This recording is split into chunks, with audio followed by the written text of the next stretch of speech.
আন্তর্জাতিক বাজারে এত বড় ধস গত ৮ বছরে দেখেনি টেসলা। বর্তমানে বিশ্বের অন্যান্য গাড়ি প্রস্তুতকারক সংস্থা নতুন নতুন অত্যাধুনিক মডেলের ইভি বাজারে আনলেও এই মার্কিন সংস্থাটি এখনও রোবোট্যাক্সি বা চালকহীন গাড়ি এবং মানুষের মতো রোবট তৈরিতেই ব্যস্ত। একসময় মার্কিন যুক্তরাষ্ট্রের বৈদ্যুতিন গাড়ির বাজারে ৮০%-এরও বেশি অংশীদারিত্ব ছিল টেসলার।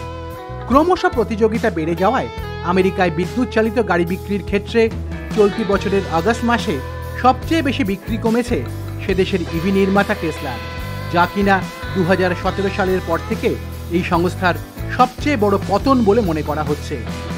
মার্কেট রিসার্চ প্রতিষ্ঠান কক্স অটোমোটিভ তাদের সমীক্ষায় জানিয়েছে, আগে মার্কিন যুক্তরাষ্ট্রে সবচেয়ে বেশি বিক্রি হতো টেসলার বিভিন্ন মডেলের গাড়ি।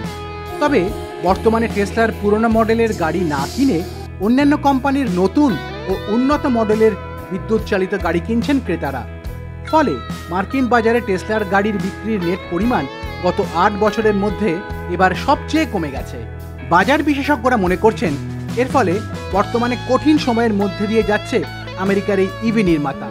ফলে ক্রেতাদের আকর্ষণ বাড়াতে গাড়িতে ডিসকাউন্ট দিতে হচ্ছে, আর এই ছাড় বাড়ানোর কারণে এইসব গাড়ি নির্মাতারা বেশ ঝুঁকির মধ্যে রয়েছেন। টেসলার সাম্প্রতিক পতন সেই ইঙ্গিতই দিচ্ছে। বিশ্লেষকরা আরও বলছেন, মার্কিন যুক্তরাষ্ট্রে সেপ্টেম্বর মাস পর্যন্ত ইভির বিক্রি বাড়তে থাকবে। তার পরের মাস থেকে সরকারি কর শেষ হলে বিক্রি অনেকটাই কমে যাবে, যা টেসলা সহ অন্যান্য গাড়ি প্রস্তুত সংস্থার ওপর আর্থিক চাপ বাড়াবে।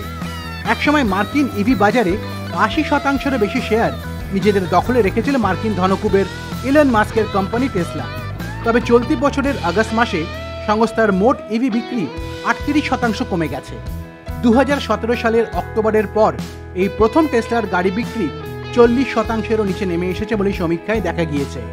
বর্তমানে বিশ্বের অন্যান্য গাড়ি প্রস্তুতকারক সংস্থারা নতুন ও অত্যাধুনিক মডেলের ইভি বাজারে আনলেও টেসলা কিন্তু এখনও রোবোট্যাক্সি বা চালকহীন গাড়ি ও মানুষের মতো রোবট তৈরিতে বেশি মনোযোগ দিচ্ছে। ফলে নিজেদের সাশ্রয়ী ইভি তৈরির পরিকল্পনা কার্যত বাতিল করেছে টেসলা।